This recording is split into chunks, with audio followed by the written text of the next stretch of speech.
In each unit that you'll be taking this semester, you're going to find recorded feedback from me. So you'll see information on what the lesson is about and also have some information directly from me that's related to the lesson. Part of the reason that Lincoln 300 exists as a course at LMU is so that you can gain an understanding of the rights and obligations of American citizenship and also learn a little bit about your role in a democracy. As such, we're going to be talking about some of the founding documents of the United States. This includes the Declaration of Independence, the Articles of Confederation, and the U.S. Constitution. In fact, we're going to be studying these documents for the first half of the class because to really understand the way the United States works, you need an understanding of these documents. We'll be talking about what is found within them and some of their historical background.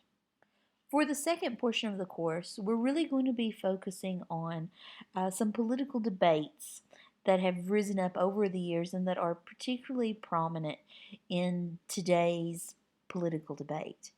So, we're going to be covering issues like the public good, public service, the separation of powers, America's role in the world, and church and state relations.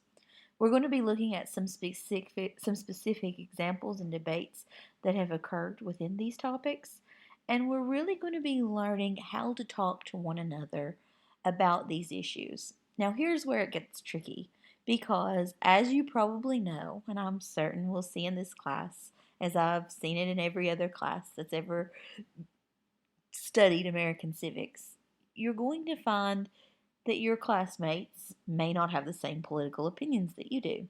And in fact, I'm certain that everyone in this class is not going to have the same beliefs politically. However, the purpose of this class is not that we will attack one another's beliefs or uh, really be nasty about it. We can leave that to the Yahoo forums. I think if you've ever been there, you can know that's where decency goes to die. What we want to do is practice having civil conversations. So, one of the ways that I measure your understanding of what we're learning is through our discussion boards. Instead of telling each other, why you think somebody else's opinion is wrong or them telling you why they think your opinion is wrong, what we're really going to do is understand or seek to understand why each side holds the beliefs that it holds. So, on your discussion boards each week, you're not so much going to be telling me your political thoughts. Instead, you're going to be explaining why side A holds this view and why side B holds its own particular view. And then here comes the tricky part. You're going to attempt to find ways to mediate those beliefs. What's a common ground that the two sides can share? What are options that both sides can take to have civil discourse without attacking one another? So you're going to be undertaking this challenge, which means along the way you're going to understand why both sides hold the opinions that they hold. And you're going to find that a number of factors influence a person's political beliefs: culture, religion, the influence of others, the influence of the media. All of these things shape the way we view the world around us. So we're going to be understanding that. Now, I also want you to have the opportunity to explore your own political beliefs. I'm really looking to see why you hold, I want you to understand why you hold the beliefs that you hold. This is a good thing to consider. It's something you definitely want to think about as you vote and you practice within our democracy. So, you're going to be given a historical background on a number of subjects. We're going to be talking about the way the media functions in influencing our beliefs. And from there, I'm going to have journals that you will have in the last portion of the semester, not so much in the first half of the semester, but in the second portion, where you will have a safe place to explain your own political beliefs. Now, in doing this, I'm never going to bring my own political beliefs into the discussion. You're never going to know how I stand on any particular issue. What I want to see you doing is thinking about your beliefs. why you believe what you do. So, in those journal activities, you have a safe place to work out your thoughts. Another way that you're going to be measured in this class is at the end of the semester, you are going to have a final writing assignment. And in that final writing assignment, you are going to pick a particularly thorny topic in U.S. political debate that we have not covered yet in class. There are a number of issues that we can look at each week, but time restraints mean we're not going to get to every major debate. So I have put a number of options out there for you to consider. You're going to treat this writing assignment uh, much in the way that you will discussion boards. You're not going to so much tell me what your own political beliefs are on the topic, but you're going to present each side of the debate, explain why those sides hold the opinions that they do, and then you're going to offer possibilities for mediation. Along the way, the whole point of all of these exercises is that you are going to be more aware of why the political debates that exist in the United States exist around us, what their historical background is. You're going to learn more about the founding documents of the nation. And all in all, this will produce, hopefully, within you a greater desire to participate in the democracy to which you belong. So, with that said, let's take a look at the class. When you enter the class each week, you're going to see the announcements page, which you can see here, Welcome to Lincoln 300. You probably recognize this because, in fact, I sent this to you in an email about 2 weeks ago. So, every week, whenever you receive an email from me, you're also going to see a copy of that email on the announcements page. Let's move on from here. One of the most important things you're going to want to look at for this course is the syllabus. So the syllabus can be found over here in the gray navigation column. Just click Syllabus, and you'll see Lincoln 300 K2 Syllabus, and all you have to do is click on this PDF. And eventually, it will pull up your syllabus with all of the important information that you need to have for this class. You'll find the course description, the outcome statements, what you're going to get out of this course, the requirements, a breakdown of how I arrive at your final score, notes on discussion posts, your opinion journals, the midterm, and the long essay that's due at the end of the year, methods of instruction, and other university policies. Now, after you've looked carefully over the syllabus, you may want to learn more about me. You can find that under faculty information. So if you click on faculty information, you will see a picture of me at Biltmore in Asheville. You'll find my contact information, my virtual office hours. And a note about virtual office hours.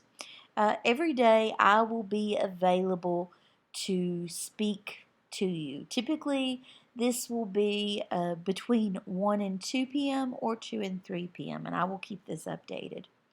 I recommend that you contact me ahead of time if you need to talk to me to schedule an appointment. This is because sometimes I have a number of students that contact me, and since it's online format and I can only talk to one student at a time, I have to set up a schedule. So let me know what times work for you, and I'm happy to talk over the phone, through email, or through Google Hangouts. Now, the meat of the course can be found in the Learning Units section. Right now, you're going to see that there are 3 units that you can explore. I recommend everyone look at Welcome and Orientation first. This is because you're going to see a number of resources that are going to help you as you move throughout the course. First of all, I'd like everyone to visit the Getting to Know You post. Tell me a little bit about yourself, a little bit about your interests and your hobbies, anything you want to share. You're going to see information on my office hours and any general questions that you may have. you're going to see an important source that tells you that helps you learn a little bit more about plagiarism for that final assignment and how to avoid it, most importantly. I do recommend that you look at this. Every item that you submit in this course is scanned by Turnitin.com technology, which hunts out plagiarism. And finally, on the last point, you will find the rubrics for this course. The rubrics tell you how I'm going to score assignments. So the first piece that you will see is how I will score your journals. The next portion tells you how I'm going to grade your end of semester writing essay. And finally, you'll see how I score you on your discussion board. And evidently, I need to charge my computer as it's getting a little low on battery. All right then. So if we go back to the learning units then, you'll see that you can explore the first unit now on the Declaration of Independence. On every unit, you're going to see the time it runs from. In this case, the first unit runs until the 24th. With every unit, you're going to see unit objectives. This tells you what the unit's about and what you should be able to do after you complete the unit. You will find your reading assignment. In this section, you're going to find the overview from me, your professor. You don't see it posted on the version that I'm showing you right now because I'm still in the process of recording those thoughts for you. But once you do, you're going to see a YouTube link to the overview from me. And then you're going to find your discussion board. Each week, you're going to find 3 questions that are going to be provided for you to answer. You only have to answer one of these questions. I recommend that discussion posts be between 1 and 2 paragraphs. And then you're going to make that first post by the Thursday of every week. You are also required as a part of the discussion forum to make 2 responses to fellow classmates. These 2 posts should be made by the Sunday of each week. So you'll be making 3 posts in all. One thing I do want to really emphasize about these discussion boards is that I am looking for civility and understanding on these boards. This can be a tricky class, Lincoln 300, because it can be very easy to fall into passionate debate. And one thing I really want to avoid are any nasty remarks, any attacking posts in this class. As a fair warning, if I see any posts that are of an incredibly negative nature that are unkind to another student, those posts will be deleted and I will be sending emails to just let you know that, maybe calm down just a bit. Like I said, this is meant to be a friendly environment and we're here to learn. So let's take a closer look at the reading assignment. If you click on the reading assignment, you're going to see this week's links. You will find a link to a copy of the Declaration of Independence, which you will want to read in full. You're also going to find a link up to an article about Mr. Lincoln, Abraham Lincoln, and the Declaration of Independence. This is important to read because Abraham Lincoln, you may be surprised to know, had quite a hand influencing how we read the Declaration of Independence in the modern day. His interpretation really influences our own.